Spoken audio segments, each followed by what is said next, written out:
बैठक घरे काहार देखा दर्शन नाही। एठी बसिच कि किए कहलो नवघन भाई जुहारे जुहारे जुहारे जुहारे जुहारे किछि आजिकाली आउ दुसु नै कोन तो समा पिंधिलणी ना कोन तुमको आखि खराब हे गला। हां परा भाई गुडा पैसा पत्र खर्च होइतबो आ कोन करबी डाक्टर पखु जाइथलो ना मन इच्छा पिंधि देलो सेमिति कहिबनी डाक्टर खाना न गले कोन पिंधि हेबो। हां जा हो गोटाए काम ठीक ठाक कलो तम संगे रे से जो झोटिया से कुआडे गला। नवघन भाई जुहारे जुहारे जुहारे जुहारे आउ जेमापा जुहारे हां जुहारे जुहारे आसु आसु आरंभ होई गलानी टी कोणी झगड़ा आरंभ होई गला। झगड़ा नुह तमे किछि देखि पारनो चश्मा पिंधि छ आउ ताहेले आजि चश्मा लागिछि आखि रे ना लो मा कथा टिके सुनु कोन हैला बयस हेलानी बुढ़ी हेलिनी आउ देखा जाउनी। श्रोता बंधु ये स्वास्थ्यर कथा हां नहीं सरकारी डाक्तरखाना माने करे सब प्रकार व्यवस्था अच्छी आखि प्रति अवहेला कले हबो नाही किंतु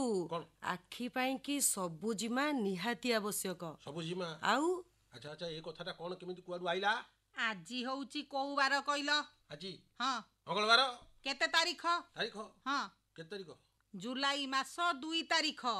मंगलवार आषाढ़ मास हां रथ यात्रा पे प्रस्तुति चाली छी हां से तो महापुरु रथ रे हमर यात्रा करिवे तो गुंडीचा घर को जिबे हां ठीक जे तुमे कोन कहिया को चाहू जुलाई 1 तारीख ठारू 7 तारीख जाए वन महोत्सव सप्ताह पालन कर जाउछि। 75तम वन महोत्सव सप्ताह चली छी हमर। अच्छा अच्छा हम समस्त को जानि की दायित्व बढ़िला आउ सारा राज्य रे एबे गछ लगेबा पई समस्त आगबर होई गलेनी। ठीक ठीक हबा उचित मध्य जे तमे कोन शिकिलो ना कोन कहिबा को चाहूछ मु कहिबा को चाहूची आमे जेते अधिक गछ लगेइबा जेते सबुजिमा भरिबा ये जो डह डह गरम रे आमे संतुली हेले एई थरक आगामी समय को आमे जेमिति सबुजिमा भरिबा शांति रे रहिबा। बहुत संपत्ति बाड़ी रखितो खाली आगु को चिंता आए एई थरक जो गिर सम काल रे मनिष जो अवस्था भोगिला भोगिले काहे कि हमरी पाई कुठा घरे रहिबो फटफटिया चढ़िबो तमे टिके तूनी रुह बाट कोन अछि कहून एई जो हमर भाई स्वास्थ्य कथा कहउथिले जेमिति तमे एई चश्मा लगैचो ता पई सबुजिमा दरकार परिवेश संतुलन पई कि गछ लगैबा निहाती दरकार। बास सेइथि पई आमे सेई जो गां स्त्री लोक माने सांग हेई कि आमो रास्ता कड़रे गछ लगैचू पोखरी आड़ी रे लगैचू आ खाली जागा मानकर भी लगैचू केमे लगैबो आउ लगै सारिलुनी हां अच्छा बढ़िया जदी तम माने लगैलो भलो कथाला जो सुमिबा तम गुटा गोष्ठी कोन करछ परा हां आमे माने भी जाई कि एम्ति भलो भलो काम करूचू खाली सेति कि नुह हमरो जो सब उपहार दिया होउची सेथरे बा आमे गछ दोउचू। वाह केडे बढ़िया कथा श्रोता बंधु एटा मने रखिबा एणिकी जोठी आमे माने जाऊ छती विभिन्न सब कार्यक्रम हो मु बहुत जगह देखिली गछ दिया होची काहे की पचारु ना गछटी आमे उपहार देले से जाई जेमिति हेले पोती देबे हां ए नागिले हेला गछ लागिले सबुजिमा भरिले आमे जाई की गरम रु त्राही पाइबा अम्लजान टिके पाइबा आ मूल पाठ को आसुन कहून कहबी हां एई जो बरसा मुंदा को होउची गछ न थेले बरसा हबो नै जे जमारु हबोनी तेनु गछ लगेइबा आउ बरसा को डाकी आनिबा परिवेश संतुलित होई की रहिबो ग्रीष्म प्रवाह आउ एमिति हम कष्ट दबो नै ता देरु आमे बंचिबा। आउ गोटिए पाठ रहिची समय पाजेमा आपा को पाठ कइला शीतटा मध्य ठीक समय रे आसीबो सब पुरा रहिची गछ पाखरे आमे परा 3-4 दिन हेलानी खाली गछ लगौजु माने सप्ताह आरंभ होबा पूर्वरु प्रस्तुति कर देलु बरसा टिके हेई गला तो सेइति पई गछ लगाई देलु। बढ़िया बढ़िया बढ़िया श्रोता बंधु केडे बढ़िया काम हमर जो कोन तम ना कहतलो जेमा अपा एबे झगड़ा लागुतलो एई खणा जेमा अपा ना मने पडुनी ब्रह्म हेलानी ब्रह्म झगड़ार अंत हो एई खणा गोटी भजन सुनिबा। कोठ भोग खिया मोचका खिया उठ जे पहड़ भांगी उठ जे पहड़ भांगी पंडा पढ़ी हारी करती गुहारी हेबाकू चंदन लागी हेबाकू चंदन लागी कोठ भोग खिया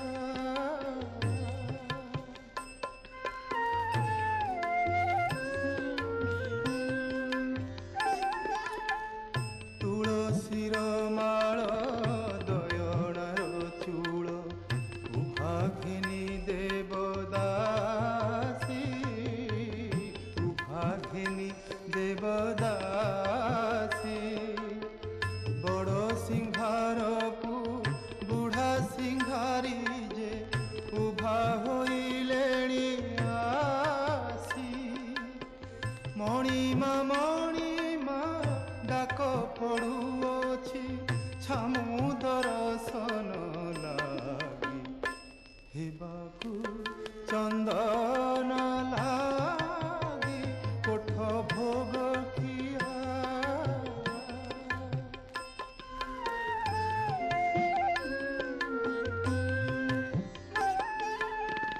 ନିଦା ପଥର ହେ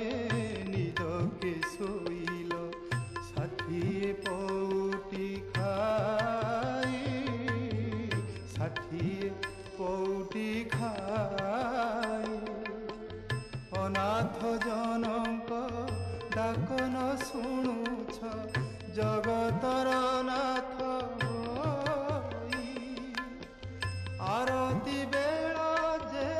ଗଡ଼ି ଯାଉଅଛି ଉଠ ହେ ଛପନ ଭୋଗୀ ହେବାକୁ ଚନ୍ଦନ ଲାଗି କୋଠ ଭୋଗ ଖିଆ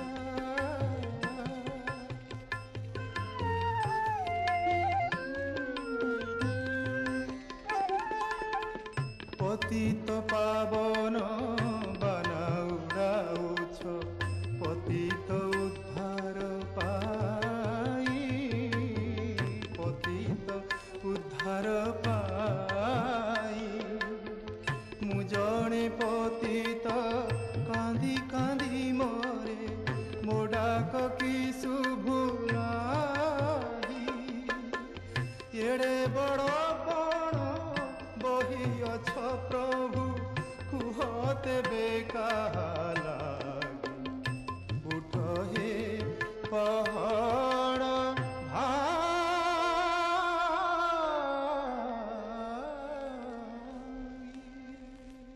ବଢିଆ ଗୀତ ମନ ମହୋତ୍ସବ ଆରମ୍ଭ ହେଇଛି ଯେ ମା ବାପା ଗଛ ଫଛ ନଗେଇଲେଣି କେତେ ଗଛ ନଗେଇଲ ହଁ ଜମା କହିବିନି କହିବନି ନା ନାଇଁ ସୁମି ଅପା ଏଇ ଦେଖୁନ ପୁଣି ଆରମ୍ଭ ହେଇଗଲା ମୁଁ ଝଗଡ଼ା। ସିଆଡେ କୁଆଡେ ଯାଉନି ଆଉ ତାହେଲେ ମୋର ଗଛ ଲଗାନ୍ତୁ ହଁ। ତମେ ଦିଟା ଫଳ ନବ ହଁ ସିଏ ଦିଟା ଖାଇବେ ମନେ ଆଉ ପଇଲା ମୁଁ ଦିଟା ଅଛି ନେବି ଆଉ ତମ ବାଇରେ ତ ପିଜୁଳି ଗଛ ଲାଗିଛି ଯେ ମା ବାପା ଏ ଭାଇ ମୋ କାଗିଜି ପିଜୁଳି ତରଭୁଜ ସବୁଥିରେ ତମର ଲୋଭ ବକର ବକର ହଉଛ ଆଜି କିଛି ଆଲୋଚନା ଅଛି ନା ନାଇଁ ଏତେ ବଡ କଥା ହେଲେ ଗଛ କଥା ଗଛ ଲଗେଇକି ସବୁ ଜିମା ଭରିବା ଭରିଲେ ଯାଇ ଆମେ ଶାନ୍ତିରେ ରହିବା ପୁଣି ଆମ ସ୍ୱୟଂ ସହାୟିକା ଗୋଷ୍ଠୀ ପୁଣି ଚଳିବେ କି ନାହିଁ ମୁଁ କେତେବେଳେ ମନା କଲି କି ଗଛ ଲଗଉଛନ୍ତି ତା ସହିତ ମାଛ ଚାଷ କରି ହଁ ମାଛ ଅମଳ କରି ତମକୁ ବି ଦଉଛନ୍ତି ସୁମି ଅପା ତମର ମାଛ ଚାଷ ଇଏ କରୁଛ? କେମିତି ଖବର ପାଇଲେ ସିଏ ତମେ ମାଛ ଚାଷ କରୁଛ କି ନାଇଁ କହୁନ କରୁଛି ତ କରୁଛ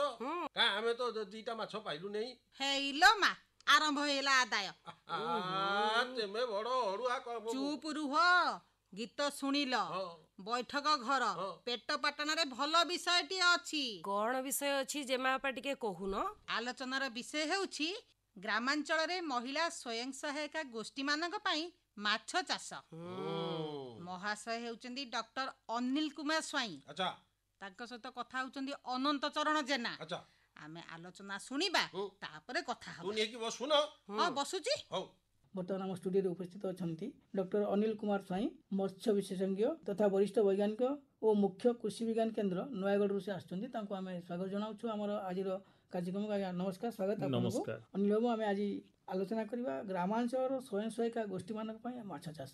ସାଧାରଣତଃ ଆମର ମହିଳାମାନେ ଆତ୍ମନିର୍ଭରଶୀଳତା ପାଇଁ ଚାଷ ଏକ ବଳିଷ୍ଠ ମାଧ୍ୟମ ବୋଲି ଭାବୁଛନ୍ତି ଆଉ ପ୍ରକୃତରେ ଚାଷରେ ହିଁ ଆତ୍ମନିର୍ଭରଶୀଳତା ପାଇଁ ବହୁତ ବଡ଼ ପରିସର ରହୁଛି ସେଥିପାଇଁ ଚାଷର ତ ବିଭିନ୍ନ ପ୍ରକାର ସବୁ ରହିଛି ଆନୁଷଙ୍ଗିକ କୃଷି ସବୁ ରହିଛି ତା ସହିତ ମାଛ ଚାଷ ଗୋଟେ ଆନୁଷଙ୍ଗିକ କୃଷି ତେଣୁ ଆମର ମହିଳାମାନେ ମାଛ ଚାଷ ଅଧିକାଂଶ ସମୟରେ କରିବାକୁ ଆଗ୍ରହ ପ୍ରକାଶ କରୁଛନ୍ତି ଏବଂ ଗାଁ ମାନଙ୍କରେ କରୁଛନ୍ତି ମଧ୍ୟ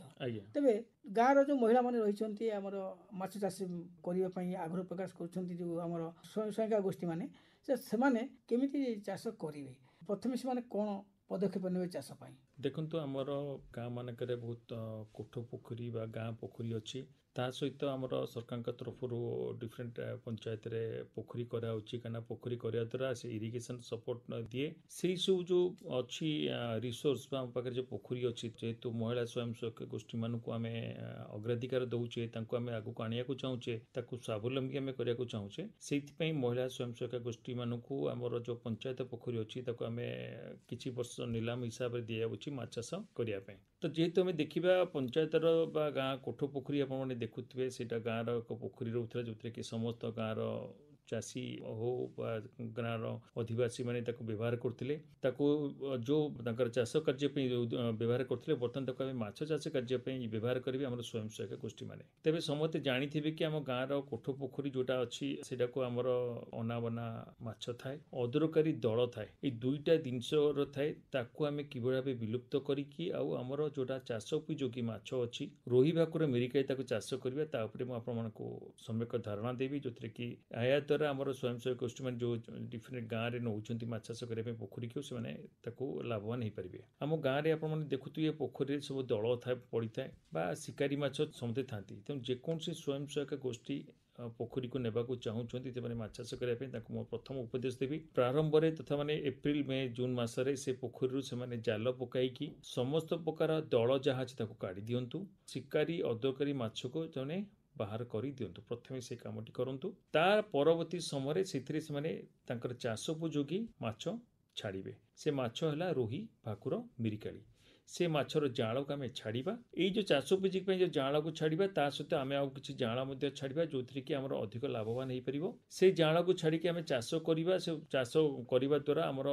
ପରବର୍ତ୍ତୀ ସମୟରେ 10 ମାସ ପରେ ସେ ଖାଇବା ଉପଯୋଗୀ ବା 10 ମାସ ଭିତରେ 800ରୁ 1200 ଗ୍ରାମର ସେମାନେ ମାଛ ହେଇଯାଇଥିବେ। ତାକୁ ଆମେ ବିକ୍ରି କରିକି ସେଥିରୁ ଲାଭବାନ ହେବା। ଆପଣଙ୍କର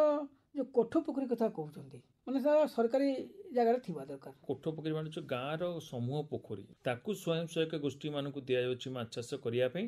ତେଣୁ ଏଇ ପୋଖରୀଟା ସେ ଆଣିବା ପାଇଁ କାହାକୁ ସେମାନେ ଆବେଦନ କରିବେ? କମ୍ୟୁନିଟି ପୋଖରୀକୁ ପାଇବା ପାଇଁ ହେଲେ ଫିସରୀ ଡିପାର୍ଟମେଣ୍ଟ ତରଫରୁ ଲିଜ୍ ସୂତ୍ରରେ ଦିଆଯାଉଛି, ଆଉ ପଞ୍ଚାୟତ ତରଫରୁ ମଧ୍ୟ ତାଙ୍କୁ ଲିଜ୍ ସୂତ୍ରରେ ଦିଆହେଉଛି। ଏ ଲିଜ୍ ବର୍ତ୍ତମାନ ଦୀର୍ଘମିଆଦୀ ଲିଜ୍ ସୂତ୍ରରେ ଦିଆହେଉଛି ମହିଳା ସ୍ୱୟଂ ସହାୟକ ଗୋଷ୍ଠୀମାନଙ୍କୁ ଚାଷ କରିବା ପାଇଁ। ଇଭିନ୍ ଆମମାନଙ୍କର ସମସ୍ତ ଜିଲ୍ଲାରେ ମଧ୍ୟ ଯେଉଁ ଛୋଟ ଛୋଟ ଡ୍ୟାମ୍ ଅଛି, ଇରିଗେସନ୍ ପ୍ରୋଜେକ୍ଟ ଅଛି, ତାକୁ ମଧ୍ୟ ଦିଆଯାଉଛି ସ୍ୱୟଂ ସହାୟକ ଗୋଷ୍ଠୀଙ୍କୁ ମ୍ୟାନେଜମେଣ୍ଟ କରିକି ସେଥିରୁ ମାଛ ଚାଷ କରିବା ପାଇଁ। କାହିଁକିନା ଗାଁରେ ସାଧାରଣତଃ ବିଭିନ୍ନ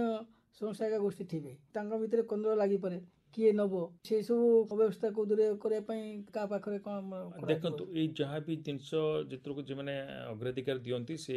ଓପନ୍ ଆଡଭର୍ଟାଇଜମେଣ୍ଟ ହୁଏ କି ଏଇ ପୋଖରୀକୁ ବର୍ତ୍ତମାନ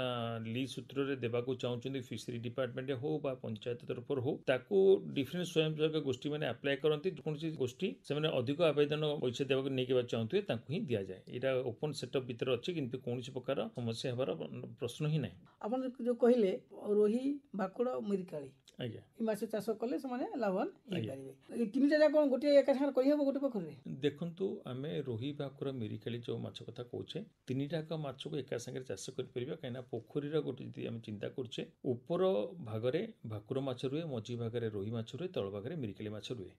ଏଇ ତିନୋଟି ମାଛକୁ ଆମର ଭାରତୀୟ କାର୍ପ ମାଛ କୁହାଯାଏ। ତା ସହିତ ମଧ୍ୟ ଉପଦେଶ ବି ଦେବି, ବାହାର ତିନୋଟି ମାଛ ଅଛି ଯଥା ଗ୍ରାସ୍ କାର୍ପ, ସିଲଭର କାର୍ପ, ବିଲାତି ରୋହି। ଏ ତିନୋଟି ମାଛକୁ ମଧ୍ୟ ସେମାନେ ଛାଡ଼ିବା ଦରକାର ପୋଖରୀରେ। କାରଣ ଆମେ ଯଦି ବିଲାତି ରୋହି ଛାଡ଼ୁଛେ, ଯେଉଁ ମାଛ ମିରିକାଳି ସାଙ୍ଗରେ ତଳେ ରୁହେ, ସେ ରହିବା ଦ୍ୱାରା ଯେକୌଣସି ଗାଁ କୋଠ ପୋଖରୀର ପଙ୍କ ଥିବ, ସେ ଜିନିଷକୁ ସେ ପଙ୍କ ଖାଇକି ସେ ବଢ଼ିଯିବ। ତାକୁ ପାଇଁ ଅଧିକ କିଛି ପରିଚାଳନା କରିବା ଦରକାର ନାହିଁ। ମଝିରେ ଗ୍ରାସ୍ କାର୍ପ ରହିବ। ସେ ଗ୍ରାସ୍ କାର୍ପ ପୋଖରୀରୁ ସମସ୍ତ ପ୍ରକାର ଦଳ ଖାଇଦେବ, ତେଣୁ ଦଳ ସମସ୍ୟା ମଧ୍ୟ ଆସିବ ନାହିଁ। ସିଲଭର କାର୍ପକୁ ଯଦି ଆମେ ଛାଡ଼ୁଛେ, ସିଏ ମଧ୍ୟ ଉପର ଲେୟାରରେ ରହିବା ଦ୍ୱାରା ଯେକୌଣସି ପୋଖରୀ ଯେ ନାଲି ଆଉ ନୀଳ ସ୍ତର ହୁଏ ତାକୁ ସେ ଖାଇଦେବ। ରୋହି, ଭାକୁର, ମିରିକାଳିକୁ ଆମେ ପରିଚାଳନା କରିବା ଦରକାର। ଏଇ ଯେଉଁ ତିନୋଟି ବାହାର ମାଛ ଛାଡ଼ୁଛେ, ସିଲଭର କାର୍ପ, ଗ୍ରାସ୍ କାର୍ପ ଆଉ ବିଲାତି ରୋହି, ତାଙ୍କୁ କିଛି ପରିଚାଳନା କରିବା ଦରକାର ନାହିଁ। ସେଇ ମାଛମାନେ ଆମ ପୋଖରୀକୁ ପରିଚାଳନା କରିକି ଆମ ପୋଖରୀର ଏନଭାରନମେଣ୍ଟକୁ ସୁରକ୍ଷା ଦେବେ ଏବଂ ସେମାନେ ଆମର ରୋହି, ଭାକୁର, ମିରିକାଳିଠୁ ମଧ୍ୟ ଅଧିକ ବଡ଼ ହେଇଯିବେ। ପ୍ରଥମରୁ ସେ ଜାଳକୁ କେମିତି କ'ଣ ତଦାରଖ କରିବେ, କେମିତି ତାକୁ ଦେଖିବେ ଭଲ କି କୋଉଟା ଖରାପ? ଆଜ୍ଞା, ଯେକୌଣସି ଆମେ ରୋହି, ଭାକୁର, ମିରିକାଳି ହଉ ବା ଗ୍ରାସ୍ କାର୍ପ, ସିଲଭର କାର୍ପ ବା ବିଲାତି ରୋହି ହଉ, ରୋହି, ଭାକୁର, ମିରିକାଳି କି ଆପଣଙ୍କୁ ମୁଁ କହିବି 50 ଗ୍ରାମରୁ 100 ଗ୍ରାମ ମଧ୍ୟରେ ଥିବା ଜାଳକୁ ଆମେ ପୋଖରୀରେ ଛାଡ଼ିବା ଦରକାର। ରୋହି, ଭାକୁରର ଜାଳର ପରିମାଣ गोटे क्यूबिक मीटर गोटे माछ रहिबा दरकार तामाने जदि आमर 4000 पोखरी अछि आमे 4000 टी जाल छाड़िबा आमर पोखरीर मैक्सिमम 7 फुट थाए तेणु आमर अधिक क्यूबिक मीटर हेले जदि देखिबा वॉल्यूम अनुसार सी आसीबो आमर पर क्यूबिक मीटर को आमर 0.8 खंडे आसीबो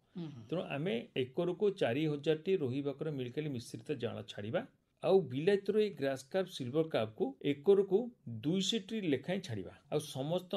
जालर ओजन 50 रु 100 ग्राम हेतिबा दरकार आ समस्त जालर बयस जदि 6 मास भितर हेतिबो तेबे आपण माने देखिबे कि जेतु माछर शरीर वृद्धि 6 मास परे अधिक होइताय तो आमे सेही जाळ छाड़िया द्वारा आमे कोन करिबा 6 मास भितरे मध्ये आमे रोही भाकुर मिरिका को केजी साइज रे माछ अमल करि परिबा जोति हमको लाभवान हबो आ जे कोनसी जगह आमे जाळ आनिबा जाळ आनिला को आमे निजे परिखिबा दरकार कि कना 50 रु 100 ग्राम जाळ को आमे चिनी परिबा कोटा रोही माछ कोटा भाकुर कोटा बिलायत रोही से जाळ को निजे हम आखिरे देखला पर आमे छाड़िबा से जाळ को आनिबा समय आमे जदि ताको बड़ साइज रे जाळ आनुचे कोनसी ड्रम रे जदि आनुथवा कि डाला ऑटो रे आनुथवा प्रथमे से जाळ को आमे चेष्टा करिबा आम पोखर रे एक हापा बा एक मशारी रे ताको किछि समय पे रखिबा फल रे आमे जानि परिबा कि हमर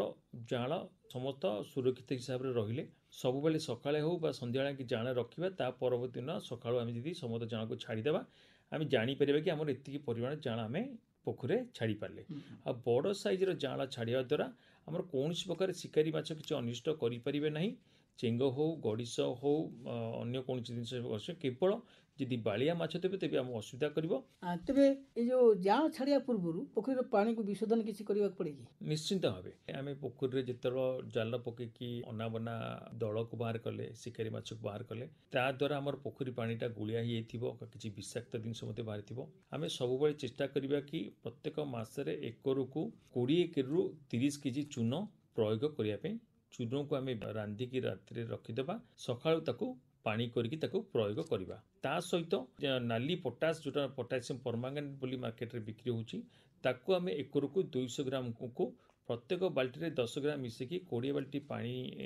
करके ताकू पोखरी प्रयोग करने द्वारा आमर कौन प्रकार समस्या हबो नाही। तेबे जहाँ छाड़ला परे परवर्ती अवस्था कौन देखिए आमर देखंतु माछ को आम जतले जाळा छाड़ुचे सेति बेले मु सोठो पोखरी रे बा कम्युनिटी पोखरी जो चाष करछन चासी भोणी माने को मु अनुरोध करिवि आमे जेते कम खर्च करिवा हमर लाभर परिमाण सेते अधिक हबो आपन अनुरोध करिवि गाँ रो दांडर पानी जो वर्षा होतवा पानी यदि बाहर कुआडे भासिकी पड़ौची ताकू चेष्टा करंतु कि आपन से गाँ कोठो पोखरी रे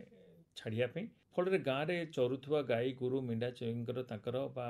दांडर नै जाथुवा सारर से पानीटा आसिक आपन पोखरी पड़िया द्वारा आपन कौन प्रकार फर्टिलाइजर पकया दरकार नहीं पोखरी आपनकर ऑटोमेटिक प्लांक्टन बढ़िबो आ माछर ग्रोथ पाई बोली सब बेले दरकार फाइटोप्लांक्टन आउ जू प्लांक्टन फाइटोप्लांक्टन माने हला जोटा उद्भिद जातिक प्लांक्टन जोटा ग्रीन कलर हुए जू प्लांक्टन सेटा होची हमर प्राणी जातीय प्लांक्टन देखो जू प्लांक्टन कुआ जाय जति ग्रीन कलर फाइटोप्लांक्टन रहइबो तेबे पानी कलरटा हमर ग्रीन रुए आ जति जू प्लांक्टन रहइबो पानी कलरटा हमर टिके धूसर कलर बा ग्रे कलर रुए जे कोनसी पोखर रे हमर प्लांक्टन परिमाण सफिशिएंट थिबो तेबे आमर बाहर खाद्य देबा भी आवश्यकता पड़िबो नहीं आमे एई जाळ को नेकी आमे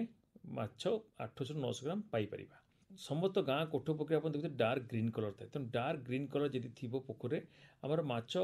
जाळ को जदि आमे 6 मासर जाळ को 50-100 ग्राम छाड़ी थिबा बिना खाद्य रे मध्ये आमे ताको 800 रु 900 ग्राम पर्यंत आमे अमल करि परिबा गोटे माछ को सब बेले चेष्टा करुवा कि आम पोखर रे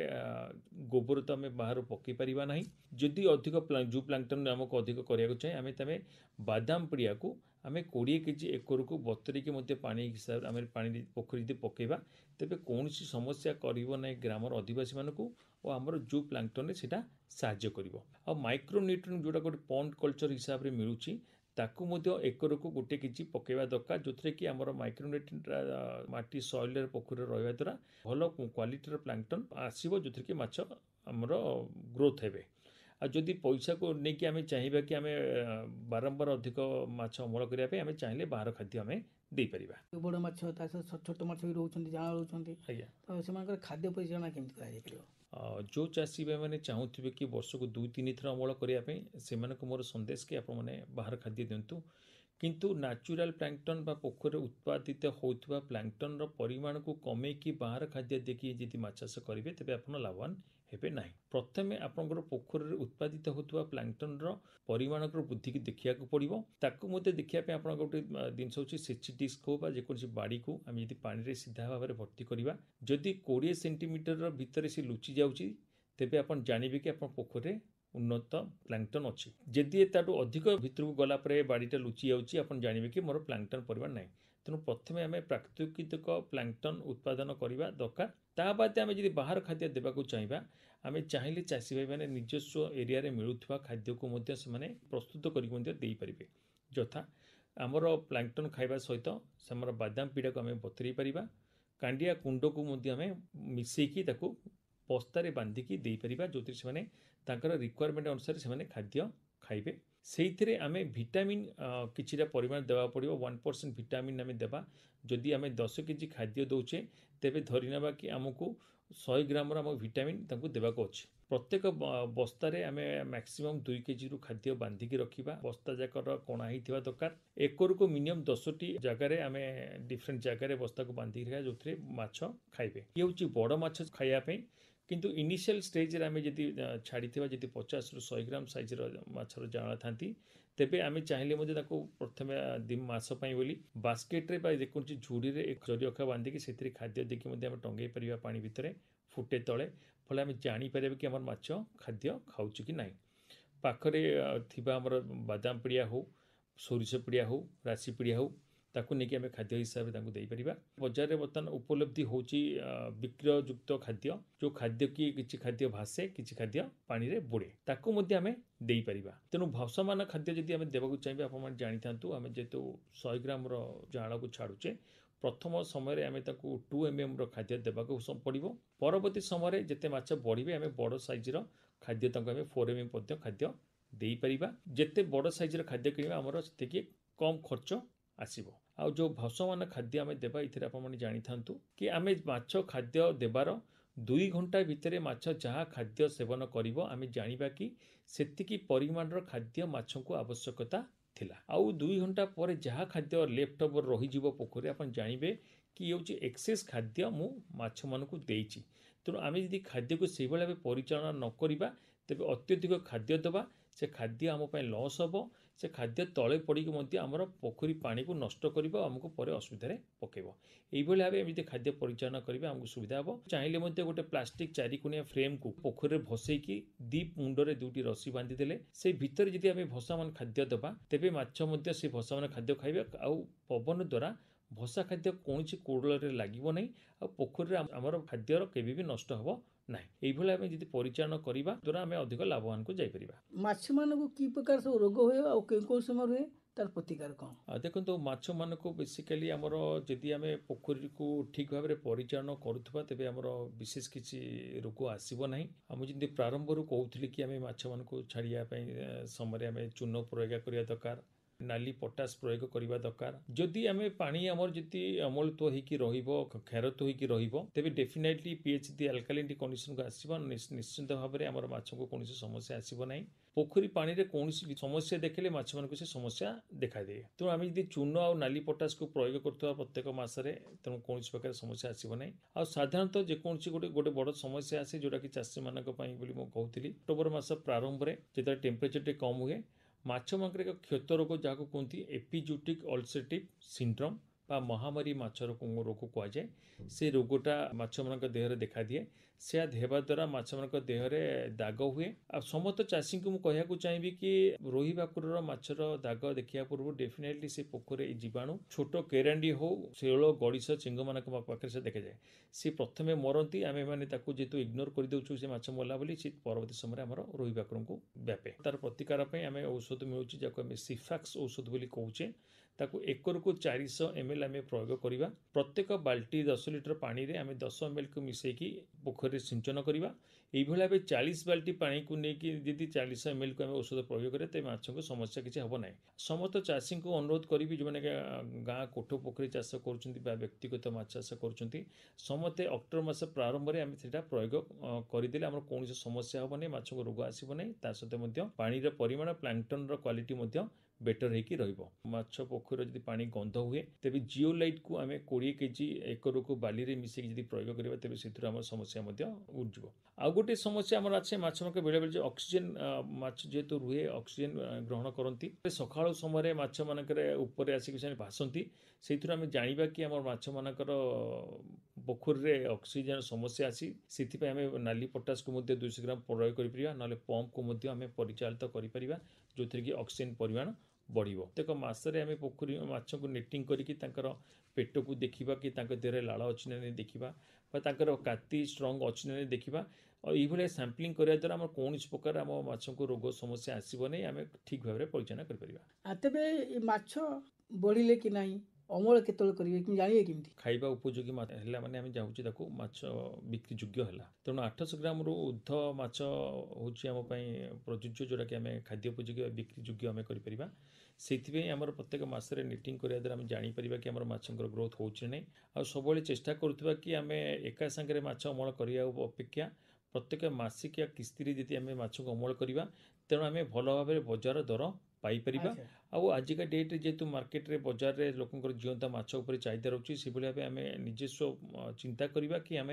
आमर माछ को आम जीवंता हिसाब से लोक पाखे छाड़ा जो थी कि से जिनस लोक मैंने निजे जान कि हाँ ये टेस्ट अच्छी ये जगार माछ भल अच्छी ये स्वाद अच्छी तेणु ये भाव आम जाना मासिकिया किस्ती आम डेफिनेटली आम अधिक लाभवान नहीं पार। अच्छा तबे ये जो माछ अमल कर बिक्री बटा करेंगे तो से किसी व्यवस्था रोचे चाषी आम मैंने बेपारी मान सहित कंटाक्ट करवा दरकार जेकोसी लोक दरकार अच्छे माछ से नापी आमको आगुआ जालुआ कंटाक्ट करा पड़ो आकोसी ट्रक हो कि टाटा एसी गाड़ी में जीवंता माछ देवाक चाहिए से प्रथम पॉलिथिन देवा ता मध्य आम गोटे हापा बांधिदेवा जो थी कि माछ को आम जहाँ किणिकी ने जिनस से भर नहीं जी फल परवर्ती समय जो बजार बिक्री हम आराम आम हैंड नेट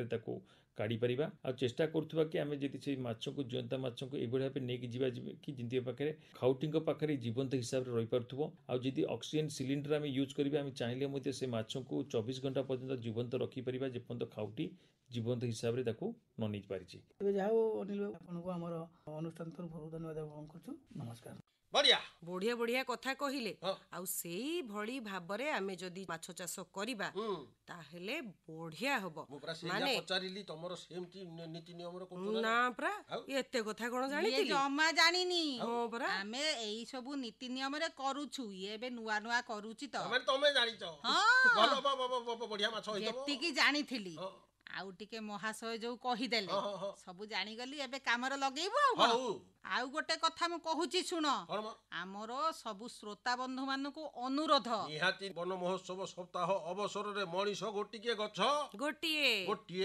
जोरिए नगैले कोन सरि जीवो किछि असुविधा ता थारु अधिक लगैले कोन असुविधा हौ गछ खाली नगै देले हबनी ताकू बढ़ेइबा बचेइबा सुस्थ करी कि ठिया करी ताकू पिलाटिए भलिया पालिबा पालिले आमे आगामी समय रे सुस्थ रे बंची पारिबा विश्व तापायन को आमे रोकी परिबा हौ कथा हेति कि रे रहू ये बरसा पानी दिन रे पानी पाग सुनिबा उठिके जिबा